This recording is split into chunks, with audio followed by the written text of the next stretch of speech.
boa tarde. O programa Gente que Fala está começando pela Rádio Trianon AM 740 de São Paulo, pela Rádio Universal AM 810 de Santos e também pelas redes sociais, imagens do Instagram, do Facebook, do nosso canal no YouTube, para você acompanhar a nossa jornada de hoje.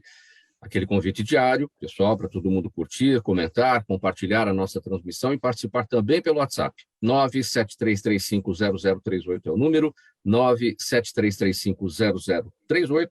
Eu sou o Mauro Friesman, 12:01, segunda-feira, início de semana, vamos com saúde, com empenho, com dedicação, para mais uma jornada aqui, com os seguintes convidados que vão analisar e debater os temas propostos na nossa pauta de hoje. Dr. Sergei Cobra Arbex, advogado criminalista, professor de ética e prática penal, apresentador do programa 8 em Ponto, na Rádio Cultura. Tudo bem, doutor Sergei? Bem-vindo. Tudo bem, Mauro. Muito obrigado pelo convite, prazer em revê-lo. Convite que foi assinado pelo Fausto Camunha, que é nosso amigo, que coordena e pilota junto com a Zenilda, a quem agradeço também. E cumprimento as ilustres presenças hoje, a Lucilene, a Maria Inês e a Roberta. Nós vamos fazer um grande debate, eu tenho certeza. Obrigado pela colaboração sempre com a gente. Um prazer revê-lo também. Maria Inês Reder, fonoaudióloga clínica e forense, ela é mestre e doutora em distúrbios da comunicação humana, docente e coordenadora do curso de aprimoramento em identificação humana forense e do curso de especialização em perícia fonoaudiológica do Cefac Saúde e Educação.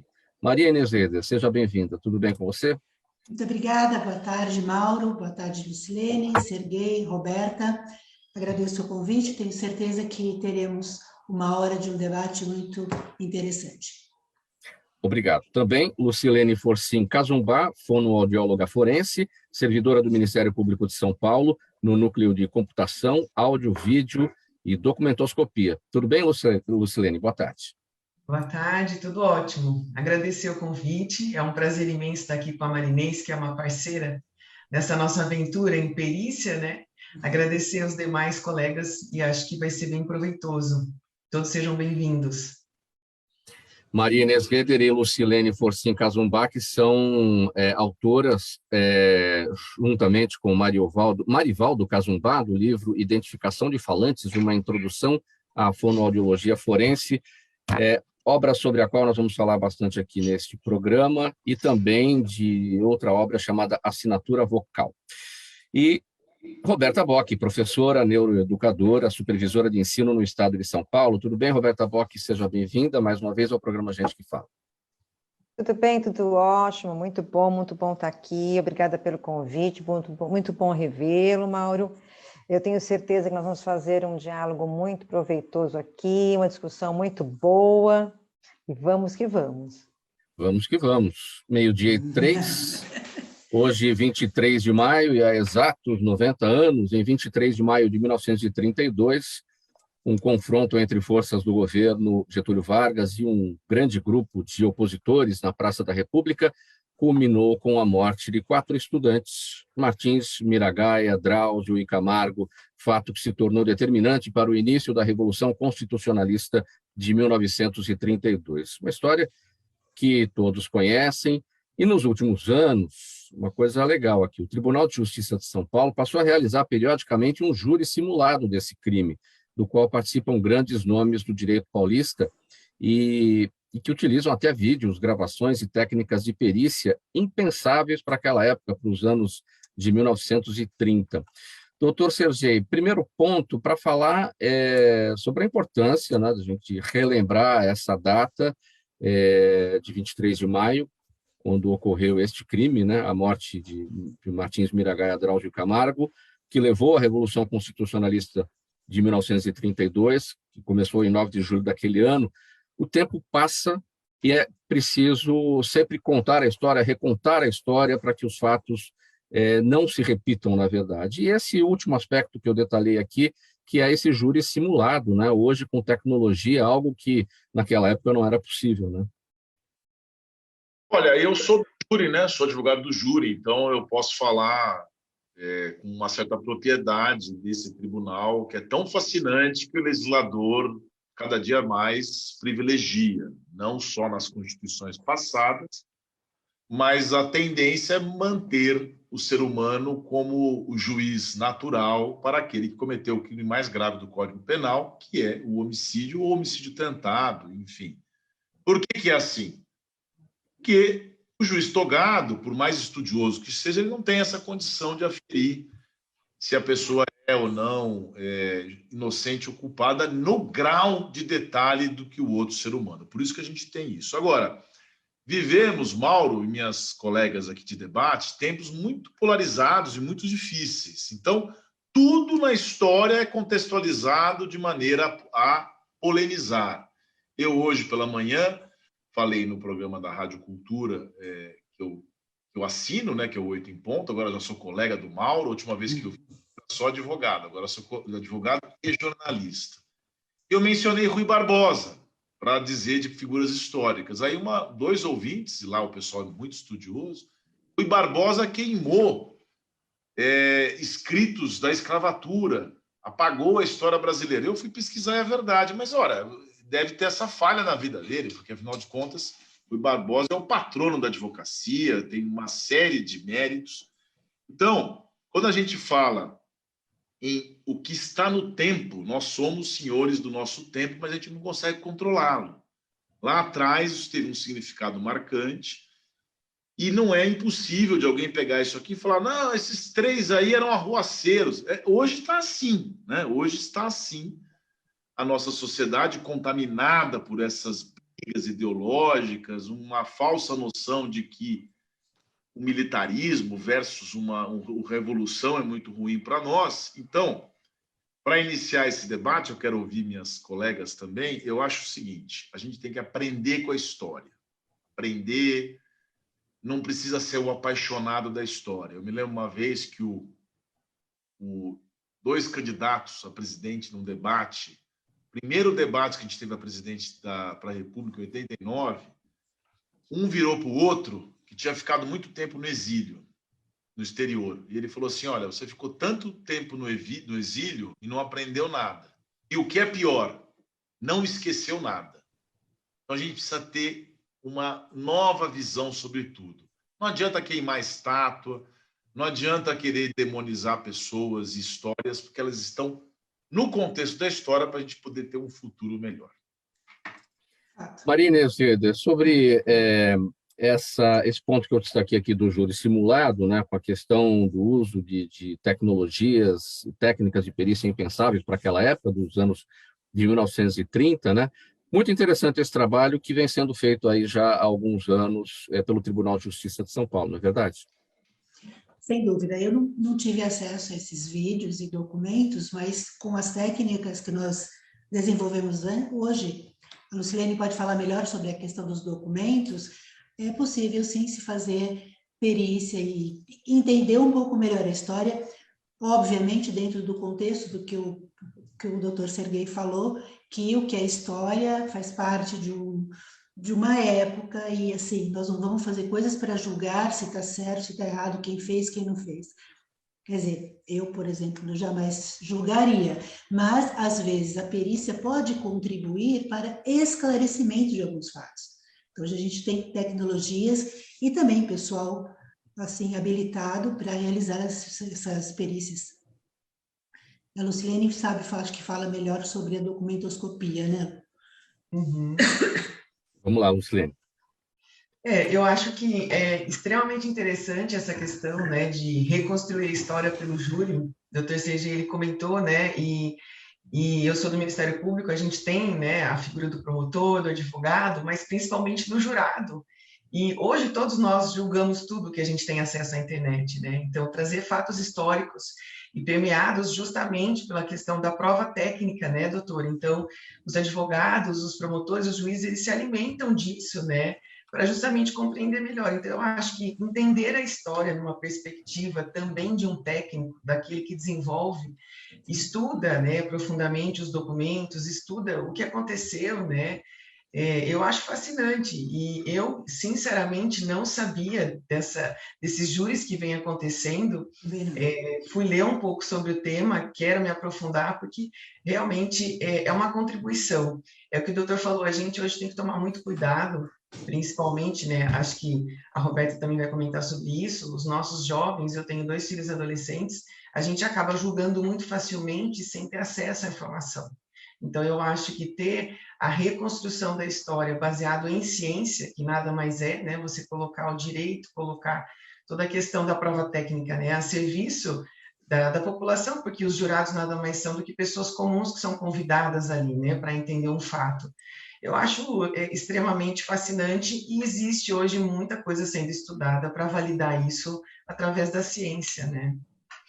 Ainda com o doutor Sergei, é importante, para pontuar, né, doutor, esse trabalho é para que se conte a história como de fato ela aconteceu, com elementos modernos e que possam traduzir melhor toda essa história. Não há, em hipótese alguma, o que anda acontecendo em muitas situações, o revisionismo com o objetivo de negar coisas, absolutamente nada disso. É para que a gente compreenda, como eu disse anteriormente, o tempo passa, são 90 anos, as novas gerações não sabem o que foi a Revolução de 1932 e é preciso contar e recontar a história para que fatos tristes como aqueles não aconteçam novamente. Não é verdade, doutor? Tenho certeza que aqui, em especial sob a sua condução, a intenção é essa, tenho certeza. Não sei se esses júris simulados trazem a informação de maneira a não cair na polarização. Que bom que a iniciativa, eu já participei de júri simulado também, não tem nada a ver com o real, tá? Mas não chega nem a 10% do real, porque você sabe que é de mentira. Então, você não tem adrenalina, a Lucilene falou das brigas, promotor e advogado bom, se pegam no júri, é uma coisa pesada, que está em jogo ali a liberdade de um ser humano. E, para muito além dessa discussão sobre resgate da história, respeito pela história, eu tenho certeza absoluta, até porque sou advogado criminalista, a ciência, fala-se muito em ciência. A ciência, num processo criminal, e em especial no júri, muda o destino de um caso. Sem dúvida. Muda, definitivamente, porque, afinal de contas, é uma perícia, é importante. Aliás, esse tema comporta uma série de facetas, a falta de investimento nessa área, nas perícias técnicas, dinheiro para isso, enfim. Mas parabéns para vocês que se dedicam a isso. Roberta Bock, o olhar sobre esse tema a partir da neurociência. Perfeito, Mauro. Olha, aqui tem questões muito importantes para a gente discutir. Primeiro, eu quero chamar a atenção que 90 anos se passaram e nós ainda discutimos a democracia, se ela é boa ou não. 90 anos, a democracia ainda está em jogo, né? Então, chamar a atenção nesse ponto. Esses estudantes... Roberta, me permite, até porque nós não temos 90 anos de democracia, é por isso. Nós temos, se muito, 30 e poucos, né? Então, é por isso. Sim, então, reviver a história, falar sobre ela, não deixar que ela caia no esquecimento, é muito importante, para que as gerações mais novas compreendam o que foi esse movimento e outros que vêm. Mas a questão dos estudantes, foram 4 estudantes que morreram, depois teve um outro estudante que morreu meses depois. A idade desses estudantes, se eu for falar de desenvolvimento cerebral, a idade desses estudantes, esses cérebros ainda estão em amadurecimento. Existem regiões do cérebro que ainda estão em amadurecimento até, em média, 25, 30 anos de idade. É comum que os estudantes ajam com o sistema límbico, com as emoções em primeiro lugar. Tá? Isso faz parte do desenvolvimento humano. Esses estudantes estavam contestando algo que eles acreditavam que precisava de contestação na época. E eles usaram para isso o sistema emocional. Eles foram para a rua e gritaram por aquilo que eles achavam direito. E qual foi a resposta que eles tiveram? A morte. Nós temos esse sistema cerebral até hoje em desenvolvimento nesses estudantes da mesma forma. Então, como que eu vou punir o estudante quando ele não age como um adulto? Quando eu não permito que esses cérebros se desenvolvam plenamente, que essa criatividade, que essa contestação flua.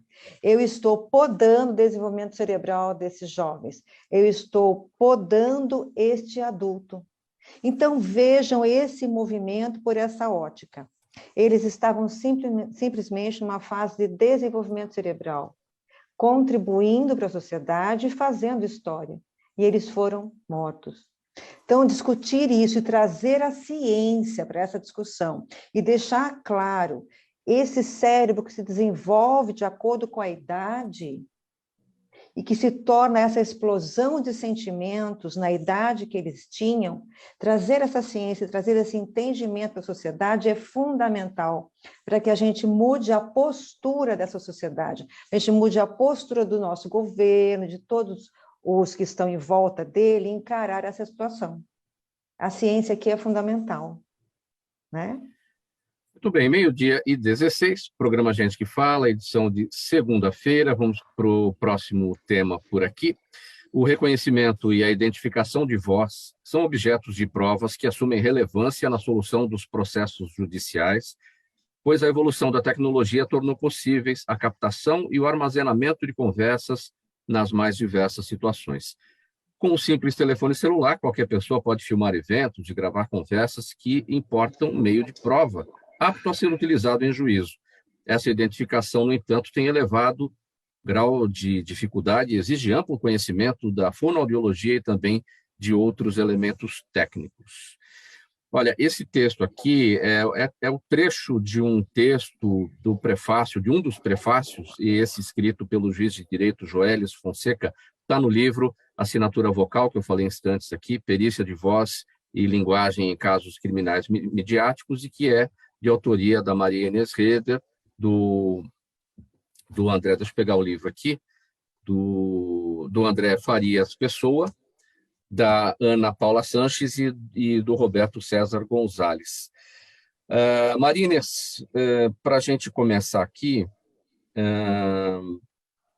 quanto que a identificação de voz por meio eletrônico foi usado pela primeira vez? Olha, esse tema tem sido desenvolvido muito nos últimos anos. Mas antes de tocar nesse assunto, eu acho importante colocar para os nossos ouvintes que a identificação de uma pessoa viva pode se fazer de 5 maneiras. A primeira é o DNA, por impressão digital, pela face, pela escrita e pela voz. Então, mais recentemente, face, escrita e voz entraram nesse contexto justamente pelo que você comentou, Mauro. As pessoas hoje têm amplo acesso à tecnologia e, claro que essa tecnologia, essa gravação, esse vídeo, tem que estar dentro de um processo para que se possa fazer a perícia. Não é assim, a gente não vai sempre fazendo perícia. É claro que existe todo um contexto jurídico para isso. Então, sei lá, acho que talvez 20 anos atrás, nós tínhamos DNA e impressão digital, mas hoje nós já temos essas outras 3 maneiras.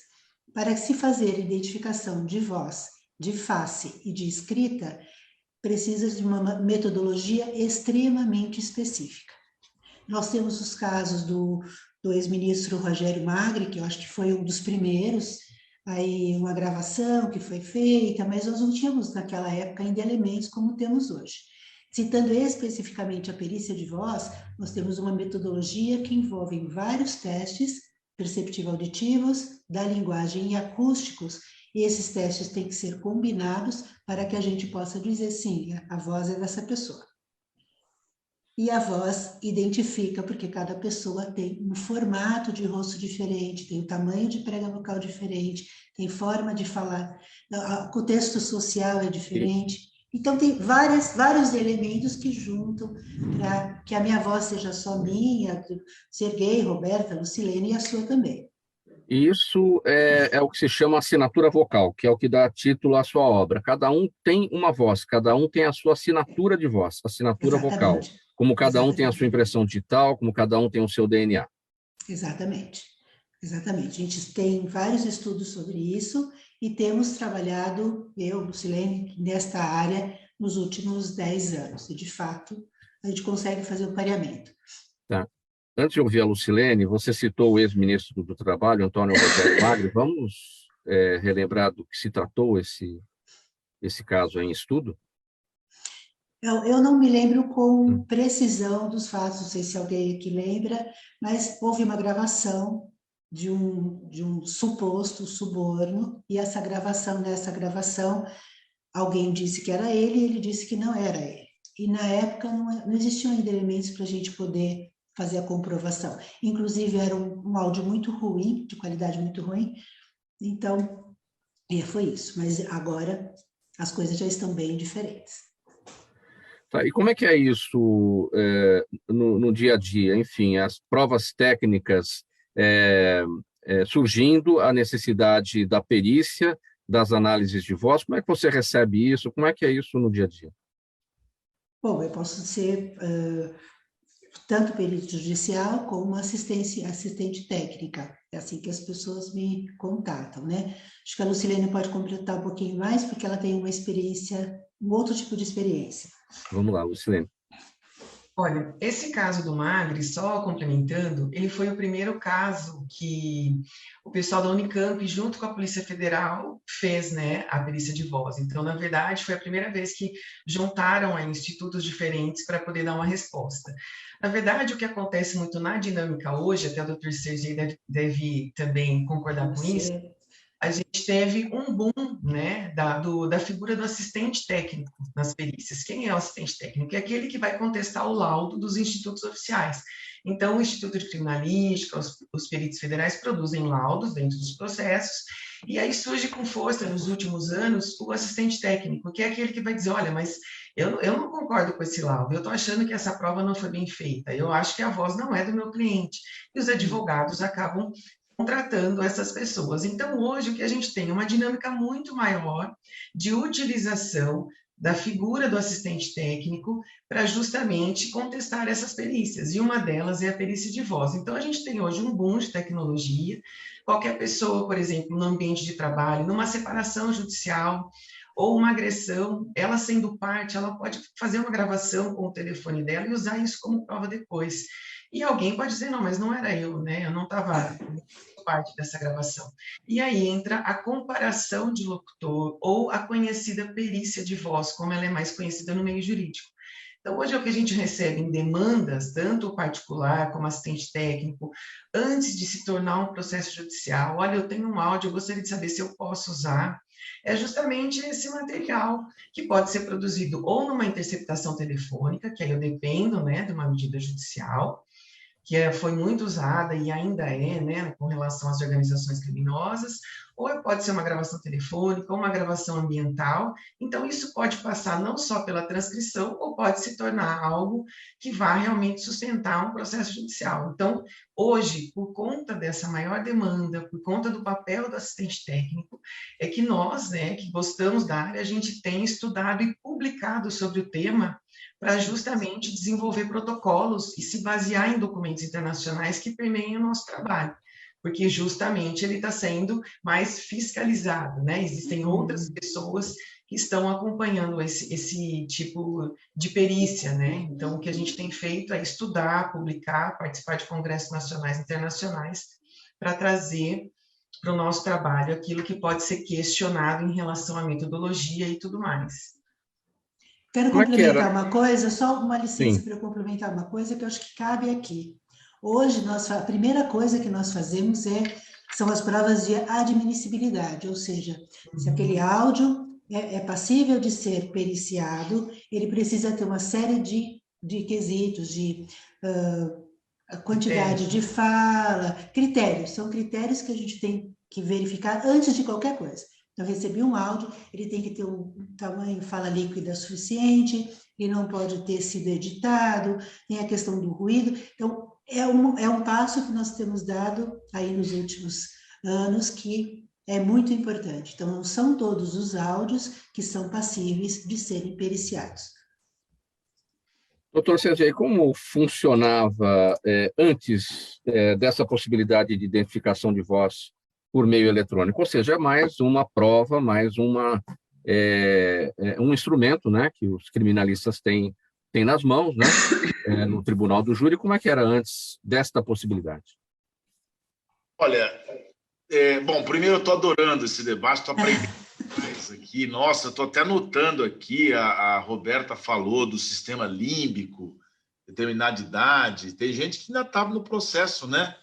Em sistema cerebral, não vou nem entrar nesse aspecto, mas estou aprendendo muito. Eu sou fã da perícia, eu sou fã do aprimoramento do DNA. Recentemente, teve uma pesquisa nos Estados Unidos, nos últimos 10 anos, foram 50 pessoas que saíram do corredor da morte por conta do aprimoramento de perícias. Ah, mas são 50 pessoas é gente, né? Quantas famílias, quantas vidas. Então, uma pessoa já é muita coisa. Porque a gente... se você fala uma pessoa, o Mauro, nos tempos de hoje, fala, mas isso é uma exceção. Você está querendo... Entendeu? Então, é isso.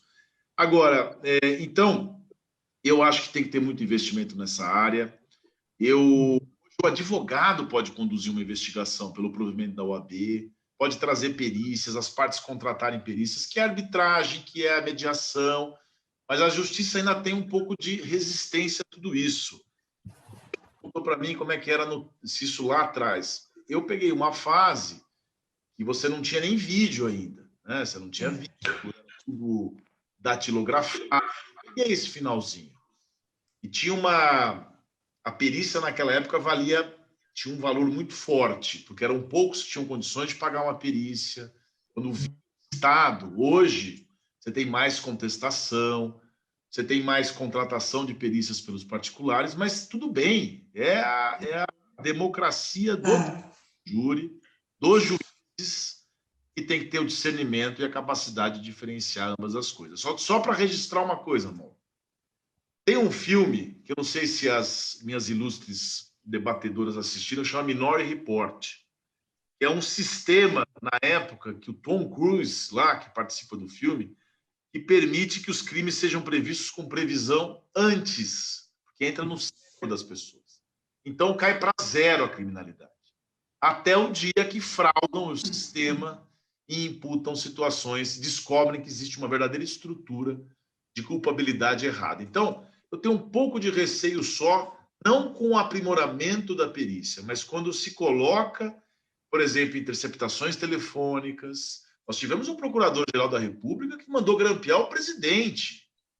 Pegou lá um réu e falou, vai lá e grampeia o presidente. Depois ele disse que ia tentar matar o ministro Gilmar Mendes em plenário. Então, sabe, precisa ter muito cuidado em as ferramentas que a gente tem. Eu não tenho a capacidade delas de fazer detalhamento das perícias, amo perícia, nós temos que evoluir muito nesse sentido, mas cuidado com tudo gravata do mundo, pegar a fala do outro, porque assim, Mauro, o que eu falo está na Constituição, que é privativo. Se não tiver mais nenhuma privacidade, daqui a pouco vocês vão me ouvir o que eu estou falando aqui com a minha mãe, daqui a pouco, vai falar, olha lá, olha, ele tem preconceito e tal. Acabar o mundo, assim. Quer dizer, ninguém vai mais ter nada a não ser aquilo, e isso não serve para a sociedade. Silene, e a diferença entre ter perícia e não ter perícia está expressa aqui no seu livro Identificação de Falantes. A justiça não consiste em ser neutra entre o certo e o errado, mas em descobrir o certo e sustentá-la, ou sustentá-lo, onde quer que ele se encontre, contra o errado. Frase de Theodore Roosevelt, que é um político do final do século XVIII, início do século XIX. Está aí a diferença, né? Sim, com certeza. Eu acho que o Dr. Cizê colocou no final agora é de extrema importância. Eu acho que a ética é algo que permeia o trabalho de qualquer profissional. Então, a gente bate muito nessa tecla que a Marinês já comentou, nem tudo pode ser admitido como prova.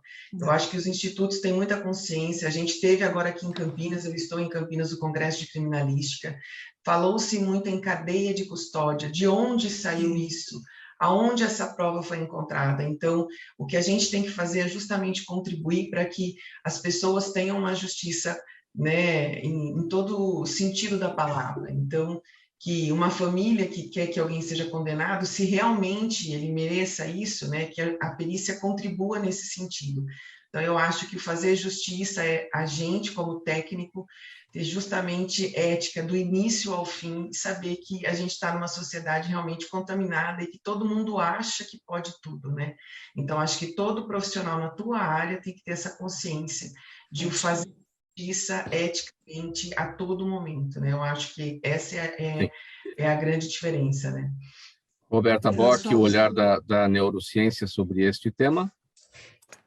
Olha, essas questões são muito importantes, mas todas elas, como já foi falado aqui, com muita responsabilidade, equilíbrio e respeito. O que eu quero chamar a atenção aqui é o seguinte: contar apenas com o relato, com o depoimento, com a versão do fato é muito falho, porque a nossa memória é muito falha.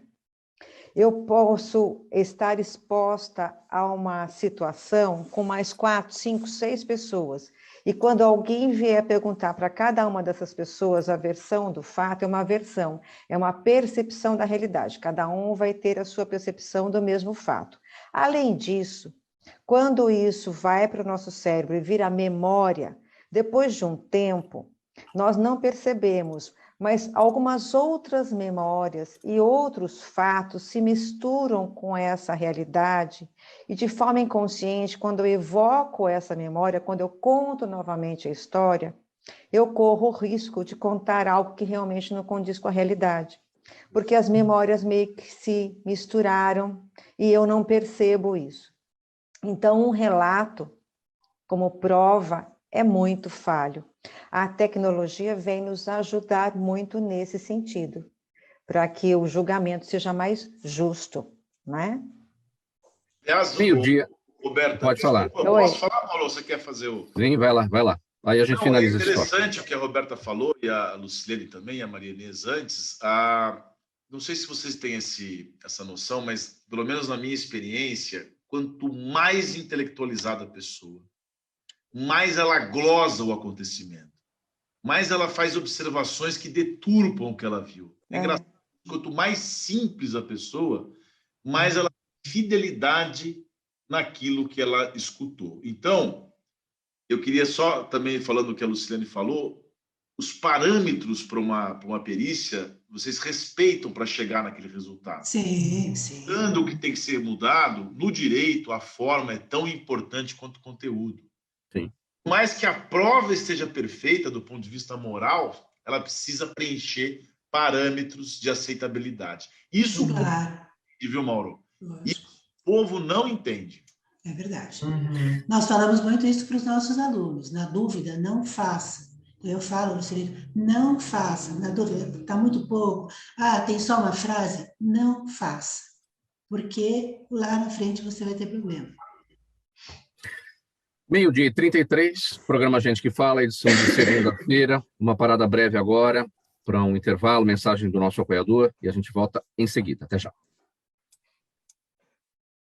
Toda ação estratégica de sucesso tem um componente fundamental, um instituto de pesquisas ético, rápido e preciso. Afinal, é ele que vai fornecer informação confiável, sem achismos e palpites. E isso, numa época de mudanças rápidas e repentinas, é fator crítico de sucesso. A Orbis é um instituto de pesquisas que une precisão e confiabilidade estatística com a mais alta tecnologia de pesquisas do mercado.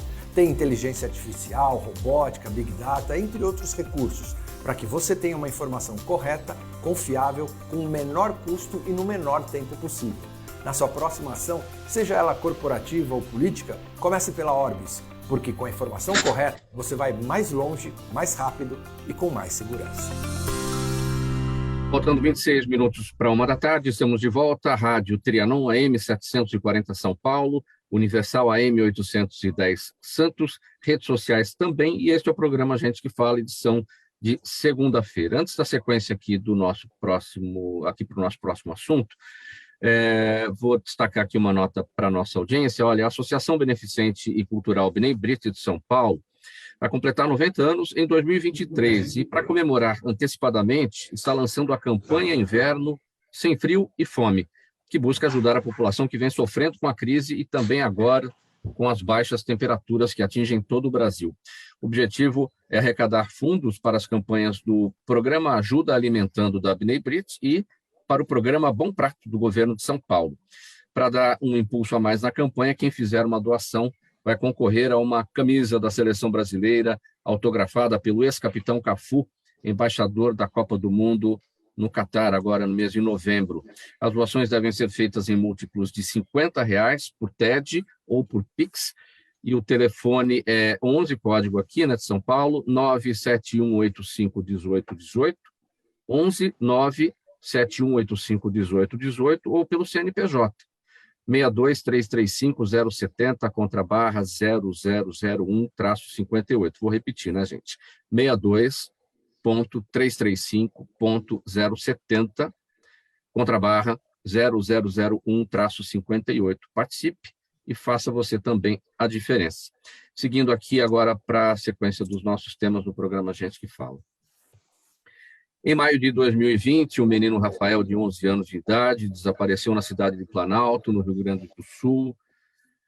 É um caso que chama a atenção de todo mundo, causou comoção, né? Dias depois, seu corpo foi encontrado com marcas de estrangulamento. A mãe dele, Alexandra, confessou o crime.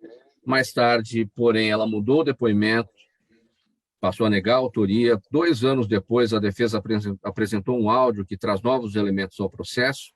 Ele teria sido gravado por Rafael e provaria que ele estava vivo num momento em que a promotoria alega que ele já havia morrido. E, na época, a juíza negou que a gravação fosse periciada. E, na semana passada, promotoria e defesa, ou melhor, nessa semana, né, promotoria e defesa travam uma nova batalha para saber se a perícia de voz no áudio será realizada ou não. Confuso, né, tudo isso, doutor Sergei, essa situação de autoriza ou não autoriza, essas mudanças de versão, né, por parte da mãe? A gente falou muito aqui em ética, eu tenho sempre preocupação quando comento casos que estão na mídia, ou casos de repercussão, para justamente não ferir a ética dos colegas que estão militando, porque eu não conheço os detalhes, né? A defesa apresentou um áudio que traz novos elementos, mas aí foi negado. Isso tudo é da dinâmica do processo. Por isso que, quando as pessoas perguntam e gostam de colocar a culpa nos recursos, né?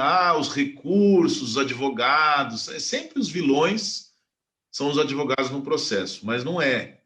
Os advogados podem até errar, podem até pedir de maneira exagerada, mas é da natureza da defesa quem está militando. Então, se a conveniência da prova e a amplitude permite, por que não utilizá-la? Agora, precisa saber, cada caso é um caso, né? Fica difícil falar se essa confusão aqui tem uma origem legal ou apenas alguma coisa que esteja sendo utilizada de maneira errada. Maria Inês, do que depende? Por exemplo, aqui no caso, a juíza negou que a gravação fosse periciada à época. Enfim, aí defesa e promotoria aí nesse embate, né, para saber se a perícia de voz vai ocorrer ou não. Do que depende isso? Então, olha, eu fui contratada para fazer essa perícia, eu declinei. Então, por quê? Por várias razões. Primeiro, que você tem um áudio que está no celular de uma pessoa que já morreu. Então, eu só tenho um questionado e não tenho padrão, porque o Rafael já morreu. Começa daí o problema. Segundo, que é um áudio que tem 5 palavras, que poderia ter sido falado por ele? Poderia. Mas você também tem a questão de passar uma mensagem de celular para outro celular. O arquivo vai perdendo o codec, ele perde as informações importantes para dizer, não, esse áudio estava no celular do Rafael. E também nada comprova, quando eu estou com o meu celular, que fui eu que falei, pode ter sido outra pessoa que falou no meu celular. Então, tem uma série de coisas. Em termos de perícia de voz, são 5 palavras, não tem nenhum tipo de informação linguística, não tem nenhum tipo de informação acústica e eu não tenho padrão, porque, infelizmente, a pessoa já faleceu. Quer dizer, o primeiro ponto, você precisaria ter a pessoa aqui para colher a voz dela agora, nesse momento, e fazer o trabalho de comparação e fazer a perícia. Exatamente, porque eu tenho o questionário. Será que esta voz pertence a Roberta? A Roberta diz, não pertence a mim. Eu vou Vou chamar a Roberta e vou falar, bom, vamos fazer então uma coleta da voz padrão da Roberta para fazer o confronto com o questionado. Nesse caso do menino Rafael não é possível, porque ele já morreu. Então, como que eu vou fazer uma coleta de padrão? Cadê o padrão? Esse é o maior problema, mesmo porque o áudio também não tem admissibilidade para ser realizada a perícia, pelo menos na minha opinião. Não sei se a Lucilene tem uma coisa, ou a Roberta. Lucilene, seria também muito difícil afirmar que aquela voz, né, teria que fazer a confirmação de que ela é do Rafael, para dizer que ela foi feita, né, que ela foi colhida, foi captada quando ele ainda estava vivo. O primeiro ponto seria a extração, né, pela computação forense, com todo o que eu comentei antes da cadeia de custódia, a entrega desse celular, fazer essa extração de todos os dados, ter a confirmação da data desses arquivos, né, se eles não foram manipulados, se existissem no celular outras gravações dele da mesma época, isso poderia ser comparado, né? Então, assim, a única forma de você ter um padrão de alguém que já faleceu é você ter amostras dele em vida, mas que sejam contemporâneas, então no mesmo período. Então, a gente teria que ter certeza qual é a data dessa gravação. E isso é uma análise que a computação forense faz pela extração e análise dos metadados que a gente diz do arquivo. Segundo, existem arquivos da mesma época, né, de meses anteriores ou posteriores dele para comparar? Ok, seria possível, mas a gente entra no segundo ponto que a Marinês comentou. São 5 palavras. Para a gente fazer análise, a gente segue um protocolo que a gente analisa inúmeros parâmetros, né? Então, a gente tenta classificar a idade, a gente tenta classificar se é uma voz infantil, mas quais são as características de qualidade de voz, quais são as palavras que ela usa. Um exemplo, por exemplo, porta, porta, porta. Então, a gente tem que ter várias palavras para dizer que ele não está variando. Então, isso fica muito difícil e muito arriscado com 5 palavras. Então, salvo engano, ele disse, sim, eu estou falando com a mãe aqui, alguma coisa isso. assim. Né? Então, são poucas palavras para você comparar com outro material e afirmar que realmente é, né, da mesma pessoa. Mas é o que o Dr. Sergi falou, é um direito da defesa usar esse arquivo, né? E aí cabe à juíza decidir pela perícia oficial ou não para esse material, mas existem essas condições. O primeiro ponto nessa situação toda é qual é a data dessa gravação, e isso quem faz é com a extração, com a apresentação desse celular e com a extração desses metadados para justamente, e se isso é possível, se já não houve manipulação, né? Então, esse é o ponto principal. Tem mais uma coisa, desculpa, eu só queria comentar que ele tem 11 anos, ele está na pré-muda vocal, então que uma criança de 11 anos muda a voz de um mês para outro. Então teria que ser uma contemporaneidade muito próxima, teria que ter outra gravação no mesmo mês, senão acho que seria difícil. Maria Inês e Lucilene, para a gente até clarear aqui para a nossa audiência sobre esse trabalho que vocês fazem, né, que parece um trabalho bem mais moderno, né, mais próximo aqui, né, do que a gente está vendo hoje, do que acontecia e que a gente sempre ouviu falar do professor Ricardo Molina, da Unicamp. Né? Muitas vezes ele foi chamado para os trabalhos, ele é perito em fonética forense, né?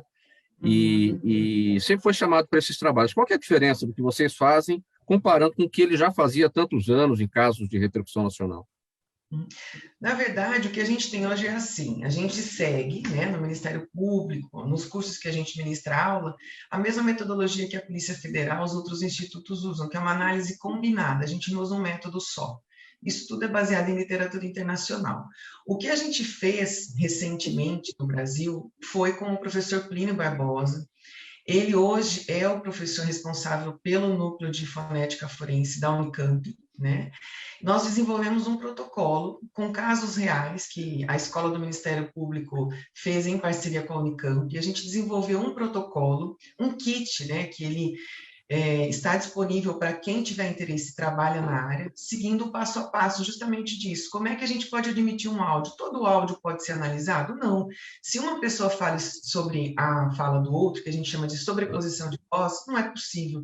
Então, o que a gente fez nesse protocolo foi estudar durante 2 anos casos reais, o que a academia tem, né? O que a literatura traz e o que é possível fazer nos áudios com ruído de fundo, latido de cão, pessoas falando ao mesmo tempo.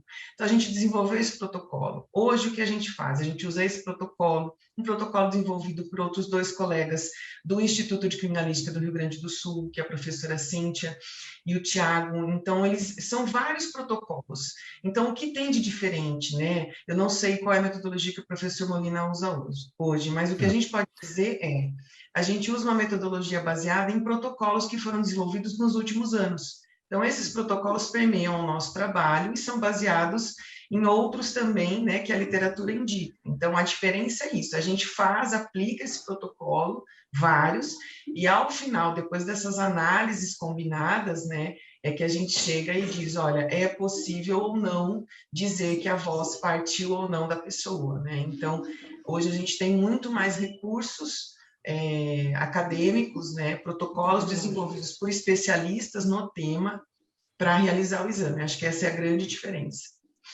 Faltando 14 minutos para 13h agora, programa Gente que Fala, a gente vai para mais um tema aqui. Roberta Bock, olha, estresse, sobrecarga, ansiedade, intolerância, violência e depressão.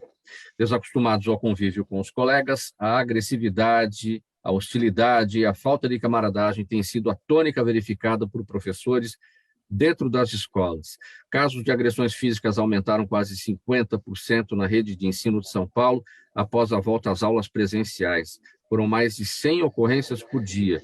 A situação preocupa especialistas que cobram ações urgentes do Estado para conter o problema. O que está acontecendo e quais são as ações urgentes que são necessárias para a reversão desse cenário, Roberto? Isso está acontecendo na nossa sociedade como um todo, né? Porque a escola, na verdade, é um recorte da nossa sociedade. O que aconteceu?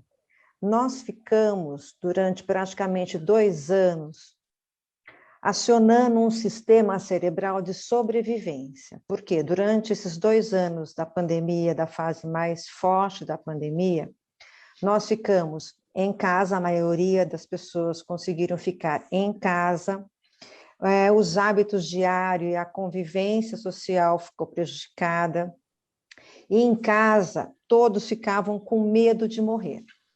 Então, você tinha medo quando você ligava a TV, quando você olhava as mídias sociais, lia um jornal, era o número de mortos por dia, era o medo de não ter um atendimento hospitalar. Então, o sistema de sobrevivência cerebral foi acionado. Que sistema é esse? Ou você luta ou você foge. O outro acaba sendo um pouco seu inimigo, porque o outro poderia ser um perigo para você. Então, você ficou 2 anos com esse sistema acionado. Quando você sai desse período e você começa novamente a conviver com a sociedade, você meio que regrediu, você não sabe mais como encarar o outro de outra forma, que não seja um perigo para você. Você ainda está com aquele sistema de sobrevivência. Então, a violência acaba aparecendo com mais força. Nós regredimos em vários pontos, inclusive nessa convivência social, na empatia, nós perdemos essa capacidade. Então, quando você reúne todos na escola ou em outro ambiente, você começa a desafiar o outro começa a te desafiar, a violência aparece com mais força. Tá? Esse sistema cerebral de sobrevivência ainda está bem forte. O que fazer com isso? Você precisa reunir as pessoas e conversar a respeito. A psicologia nunca foi tão forte. Nós temos psicólogos agora em várias escolas. Sempre que uma ação violenta acontece, uma ação de bullying, alguma coisa desse sentido, senta, conversa, as partes conversam e percebam que o outro não é mais o seu inimigo. Você não está tanto com aquele modo de sobrevivência tão forte. Né? Então, esse movimento de diálogo, esse movimento de reflexão junto com a psicologia e junto com outras áreas é muito importante. Nós temos alguns movimentos dentro da Secretaria de Educação que trabalham essas questões de convivência junto com outros profissionais. Isso é fundamental. Fundamental. Agora, a gente está falando de violência em escolas, estamos falando de estudantes, de crianças, de jovens. E na questão dos adultos, porque tem muita gente aí também afastada, fazendo trabalho home office, enfim, está longe, está na questão ainda da sobrevivência, né? Isso mesmo. E é fácil perceber esse movimento de embrutecimento do ser humano. Na verdade, é um cérebro embrutecido. Você sai no trânsito, por exemplo. Você sai no trânsito, você percebe que o trânsito é mais violento, que as pessoas estão mais violentas, que ninguém está levando desaforo para casa. Isso ainda é um resíduo desse período. E quem ainda está em casa, quem ainda está preso, está prolongando esse período de não convivência social. E isso traz prejuízo para o cérebro, isso traz prejuízo para a vida em sociedade, entendeu? Nós vamos ainda um bom tempo trabalhando essas questões para voltar a uma convivência saudável na nossa sociedade. Isso já não era uma coisa que vinha nas redes sociais, e aí a pandemia só piorou? Porque as pessoas nas redes sociais acham que podem dizer o que querem, porque estão escondidas atrás de um computador, em muitas situações, né, acham que estão anônimas e não estão jamais. Sim, na verdade, as redes sociais, elas deixaram que todos percebessem o que já acontecia, um movimento que já acontecia na sociedade, não é? As pessoas tinham essa tendência a ouvir aqui, contar diferente ali, a fazer uma coisa aqui. As redes sociais, elas escancararam esse problema, né? Agora, o que isso traz de doença para a nossa sociedade? A gente tem contato diariamente com algumas notícias, com algumas imagens que são fakes, que não são verdadeiras. E as pessoas que estão assistindo aquilo, que estão vendo, que estão seguindo aquelas pessoas, não conseguem entender o que é verdade e o que é mentira. E começa a receber cada vez mais e mais daquilo que ela mais clica, não é? Então, às vezes, a violência aumenta por isso. Ela vê uma situação de violência, ela clica, ela recebe outra, e ela acaba ficando com aquele movimento cerebral de embrutecimento mais forte. Então, as redes sociais vieram atrapalhar nesse sentido, tá? Novamente, na escola é preciso trabalhar as questões também da internet. O que é que você busca na internet? Por quê? Os seus cliques estão influenciando aquilo que você consegue ter contato na internet? Estão te direcionando para aquilo que você acaba cada vez mais querendo mais e se tornando fatalmente alguém mais violento? Então, todas essas discussões precisam acontecer dentro da escola. A escola é o lugar onde você trabalha todas essas questões para entregar para a sociedade alguém melhor para a convivência, né? Aí não tem como não perguntar, Roberta. Aí junta a política com a polarização, né? Eu não gosto de você, aliás, eu te odeio, porque você não é meu adversário, você é meu inimigo. Perfeito. E aí é bom a gente destacar um ponto bem importante. Quando você estava longe da convivência social, você não conseguia entender a diferença do outro. Então, você não vivia com o diferente. Você estava só dentro da sua casa, né? Com as pessoas que você conhecia, todo mundo pensava mais ou menos parecido e tal. Quando você perde essa capacidade de entender a diferença do outro, essa briga é maior, esse conflito é maior. E tem muita gente que percebe isso e aproveita disso para instigar esse conflito, né? Então, uma sociedade só é sadia se você estimula a convivência com o diferente. Porque você aprende o tempo todo e entende que você precisa até do outro ser diferente para você ter uma sociedade que se movimente. A própria criatividade depende disso. Imagina uma sociedade sem criatividade, não é? E você precisa das mentes diferentes. Eu posso entrar no debate? Estou tentando... Claro. O tempo está escasso, né, Mauro? Mas, rapidamente, a gente está doente. A sociedade está doente. A gente falou aqui das perícias. No passado, juízes não aceitavam testemunhas de perícia. Lá atrás, nas décadas, porque era mal visto. Hoje, e a testemunha de palavra confiável. Hoje se inverteu. Hoje a testemunha de perícia é respeitada, mas tem uma guerra de perícias. Tem muitas perícias. E o que você fala não tem mais valor. A Roberta falou do resíduo, nós temos um entulho de violência. Por isso que nós temos guerra. Nós estamos falando aqui de perícias que detectam o DNA. Ainda tem gente bomba na cabeça das outras. Quer dizer, existe muito atraso E é justamente a democracia, ela tem essa vantagem. A gente cria uma rede de proteção, criança que tem que ser cuidada, saber se está sofrendo bullying, mas existe em curso no país uma espécie de doutrina de conservadorismo que deve ser olhada também com alguma razão, mas cuidado com essa história de que é tudo mimimi, que quando eu era pequena eu apanhava, era ótimo, tal. Ok, você sobreviveu, parabéns para você. Mas teve criança que se suicidou por causa disso. Teve criança que não consegue ter relacionamento com o seu par amoroso até hoje por causa disso. Tem traumas, violências em casa. Se fala em família, Deus, tal, mas o tio, o amigo do pai estupra a criança. Então, a gente precisa tomar cuidado para não transformar as conquistas que a gente teve em polêmicas. Tem que ter regulamentação, sim, tem que ter cuidado para a gente ter uma sociedade melhor. Esta é a vantagem da tecnologia e das redes de proteção social. Para de medir os outros com a sua própria régua. Isso se chama empatia de democracia. Doutor Sergei, acho que dá tempo da gente falar um pouco mais aqui. Você falou da violência em casa, a Roberta falou do embrutecimento, enfim, olha, 3 casos de violência contra mulheres chamaram a atenção de todos na última semana, todos no interior de São Paulo, São João da Boa Vista. Uma jovem saiu para caminhar e foi morta com 28 facadas.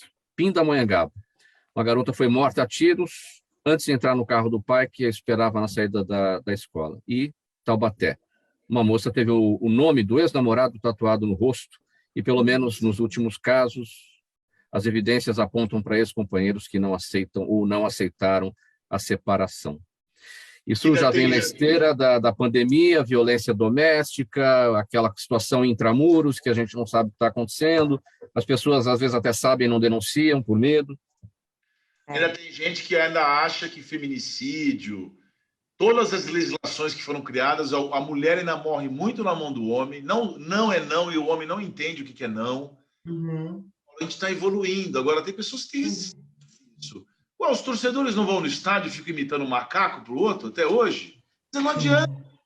Porque as pessoas têm resistência e transformação. Existe uma realidade. O homem mata a mulher contrariado. Isso é genético, atávico, precisa trabalhar todos os aspectos psicológicos. Senão a gente não vai evoluir. Porque lei a gente já tem, mas continua tendo essas atrocidades. Uhum. Meninas, vocês comentam em 30 segundos cada uma, porque a gente já está bem no finalzinho. Nossa, 30 segundos? Puxa! Isso que eu parei, viu? Isso que eu parei de falar, Roberto. Porque eu tenho 3 minutos aqui. Roberto, você começa? Bem rapidinho? Olha, rapidinho, é assim, é fruto, novamente, de uma violência que vem caminhando e de um período onde essas mulheres ficaram presas com esses agressores. Durante a pandemia, eles ficaram presas, não podiam gritar para ninguém. E agora, quando ela sai com essa violência em dobro, não é? É fruto também desse período e precisa ser tratado, sim. É uma doença, é isso mesmo. Lucilene, bem breve. Acho que é isso mesmo, acho que todos nós ficamos doentes, né? Eu acho que a gente está numa fase agora de sair da gaiola, muitos ainda não conseguiram, né? Está aberta a gaiola e a gente está preso dentro. Acho que a gente, como família, como profissional, tem que fazer isso no ambiente de trabalho, em casa, em todos os meios que a gente tiver acesso. É uma passagem, como a Roberta falou, acredito muito nisso, a gente ainda vai ficar um tempo passando por isso, e a violência é só consequência de tudo, de perda de emprego, de relacionamento que não ficou bom dentro de casa. Eu acho que agora a tendência é a gente passar por situações piores para poder melhorar, né? A gente sempre passa por fases assim. Maria Inês. Eu gostaria de comentar com os colegas e, claro que com os telespectadores, a atenção para as crianças que são frutos desses relacionamentos tóxicos e que muitas vezes são utilizadas, instruídas a falar determinadas coisas e elas funcionam quase como um peão. A gente tem até perícia, solicitação da criança dizendo que está sendo estuprada por tal pessoa. A gente vê que não é. Então, isso precisa de muita atenção, porque a criança está no meio desse relacionamento tóxico. Isso aí, Pessoal, vamos... Maria Inês, é a lei de alienação parental, está vigente. Tem muito pai e mãe que aliena o filho e fala, não, eu não, imagina. Verdade. Casa. Todos é verdade. Pessoal, vamos pôr um ponto final nessa edição do programa Gente que Fala de hoje. Olha, a conversa estava excelente, mas o tempo voou e acabou, realmente. O tempo voou e acabou. Agradecimento, Dr. Sergei Cobra Arbex, advogado criminalista, Maria Inês Reder, fonoaudióloga clínica e forense, a Lucilene Forcin Cazumbá, fonoaudióloga forense, e a Roberta Bock, professora e neuroeducadora. O agradecimento a vocês, em nome da equipe do programa Gente que Fala. Na mesa de som com a gente hoje, Isaac Barros. Valeu, Isaac, pelas operações. Sérgio Souza, na gerência técnica da Rádio Trianon. Apresentação minha, Mauro Friesman. Pauta e redação do Pedro Schiavon. Zenilda Salvato, nossa diretora de produção. Jornalista Fausto Camunha, nosso diretor-geral. E você, ouvinte, você, espectador, a razão da nossa presença aqui todos os dias. Musical Trianon chegando por aqui, vai até às 6 da tarde, depois tem o Radar Paulista, com o jornalista Renato Albuquerque, e agora a repórter Débora Mendonça com as informações ao vivo do trânsito na capital paulista. Obrigado pela audiência, minha gente. 1h em ponto. Tchau, até amanhã.